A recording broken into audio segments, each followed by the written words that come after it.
Thank you for subscribing to our channel. Today is Friday, November 6, 2020. CNN report. Doctor's self-funded test lab leads way in Somalia's COVID fight.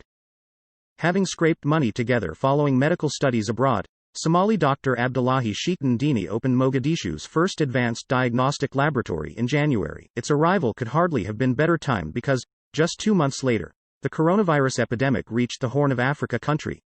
Since then, Medipark Diagnostics, which he runs with 5 other doctors who pooled $1 million to buy equipment, has become a linchpin of the country's creaking, donor-supported health infrastructure. Deutsche Welle report. Nagorno-Karabakh reports civilian casualties amid shelling.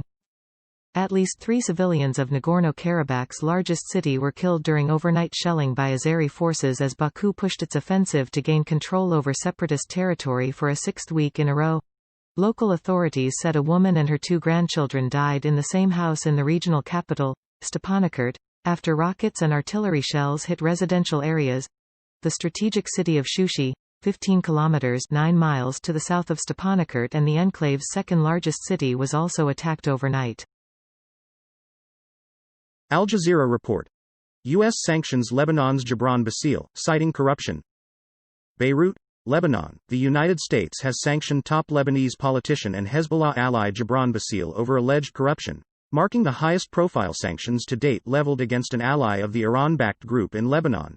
Bassil, a former foreign minister, is President Michel Aoun's son-in-law and also the head of the party with the single biggest bloc in parliament, the Free Patriotic Movement (FPM). BBC report. EU slaps sanctions on Belarus leader Lukashenko for crackdown. The EU rejects Mr. Lukashenko's claim to have won re-election on 9 August and deplores his crackdown on opponents. His son Viktor, 44, is a national security advisor. Protests have swept the country since its longtime leader said he had won the vote, which was widely viewed as rigged. The main opposition leader, Svetlana Tikhanovskaya, said she had attracted between 60 to 70% of the vote and was forced into exile in neighboring Lithuania immediately after the election. CNN report. TikTok exec says she misspoke in hearing about the app censoring Xinjiang content. TikTok censored videos related to incidents in Xinjiang to avoid promoting conflict, an executive at the short-form video app told UK lawmakers this week. The statement came during a hearing held Thursday by the United Kingdom's Business, Energy and Industrial Strategy Committee, which grilled Elizabeth Conter, the company's Director of Government Relations and Public Policy for UK, Ireland and Israel, over TikTok's links to China. Fox report. Scott Peterson speaks during California court hearing, forgoes speedy trial, January court date set. Convicted murderer Scott Peterson appeared in a San Mateo, Calif. court via video conference on Friday when he spoke briefly to the judge and waived his right to a speedy trial, effectively pushing his court date back to January 2021. Yes, Your Honor, Peterson told the judge when asked if he was indeed waiving the right to the expedited proceedings.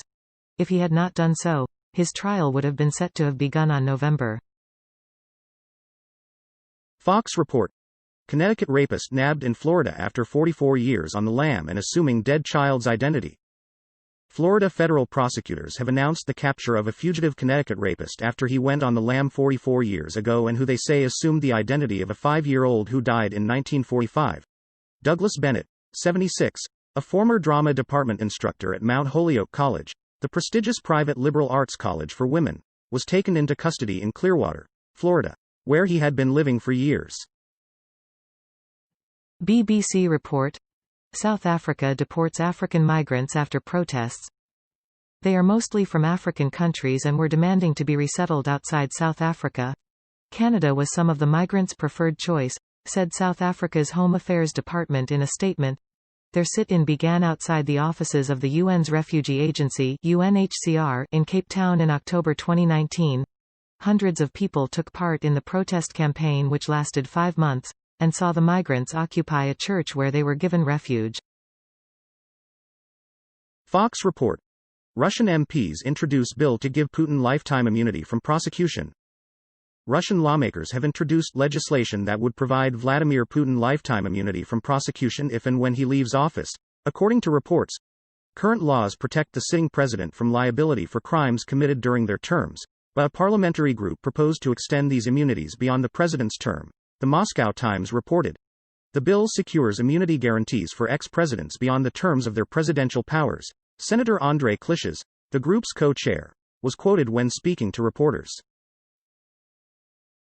BBC report. Coronavirus, fake test certificate gang foiled at Paris airport. The 6 men and 1 woman were found to have more than 200 counterfeit certificates on their mobile phones. The fakes would have been sold for up to €300 £271 each, prosecutors say. The arrests came after the certificate of a passenger bound for Ethiopia was found to be false. The fake certificates bore the names of real Parisian medical laboratories. Some airlines and destinations now require passengers to show a recent negative test certificate, under tighter immigration rules. Deutsche Welle report. Coronavirus. German millionaires urged to help creative community. Singer Herbert Grönemeyer has appealed to Germany's 2 million millionaires to help freelancers deprived of earnings by the coronavirus pandemic, echoing calls from other stars, including violinist Anne-Sophie Mutter and jazz trumpeter Till Brönner. Monica Grütters, the German government's commissioner for culture and the media, called Grönemeyer's suggestion really great.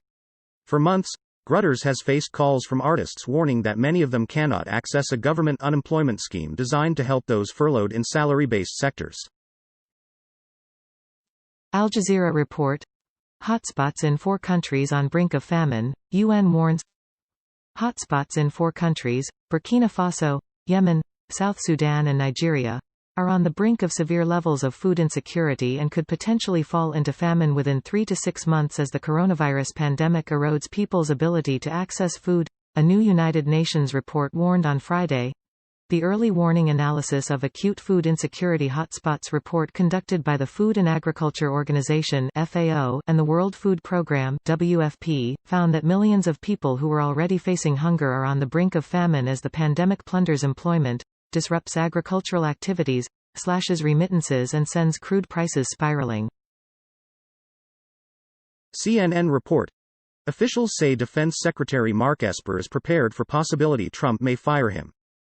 Defense Secretary Mark Esper is attempting to fashion a graceful exit from office if President Donald Trump decides to fire him regardless of the result of the presidential election, according to several defense sources, including one senior defense official. Several defense officials confirm Esper has long had a resignation letter prepared and that once the election is decided the president may turn his attention to Esper's fate, meaning he could be gone within days. Al Jazeera report. Iraq. Anti-government demonstrator killed in Basra protests. An anti-government protester was killed and 40 others wounded in the southern city of Basra on Friday. Medics said Omar Fadhel was hit by at least 1 bullet as hundreds of protesters and the anti-riot police clashed. Basra security sources and rights official said several dozen protesters took to the streets in the country's southern oil hub demanding jobs and basic services. They were angry that PM Mustafa al-Kadhimi had generally failed to deliver on both and that protest camps had been cleared by security forces in Basra and the capital Baghdad, the rights official said. Deutsche Welle report. U.S. election results. Biden eyes win as vote count drags on. Live updates. Official sources may not have called the race when this was tweeted. Read a message below a post from Democratic Coalition co-founder and podcaster Scott Dworkin using the 2 titles for Biden and Harris. The notice came with a link to information about the status of the election. Both Twitter and Facebook have been scrambling to flag posts that could propagate misinformation. Earlier on Friday, Georgia said it will likely hold a recount, in the state where Biden has secured a very slight lead over Trump. CNN report. An early winter storm will blast through the west this weekend. Much-needed rain is finally coming to fire-ravaged western states, but it will come at a cost, with very strong winds leading the big weather system that will bring rain and snow. Parts of California, Nevada, Arizona, Utah and Idaho are just a few of the areas under elevated fire weather risk Friday. And a more dangerous critical fire weather risk exists for over a third of Nevada on Friday. Much of Nevada and portions of eastern California will see winds pick up Friday morning and continue through the afternoon, at times gusting up to 50 miles per hour. Thank you for watching 5 p.m. recap. To be notified, you can subscribe our channel and activate the bell.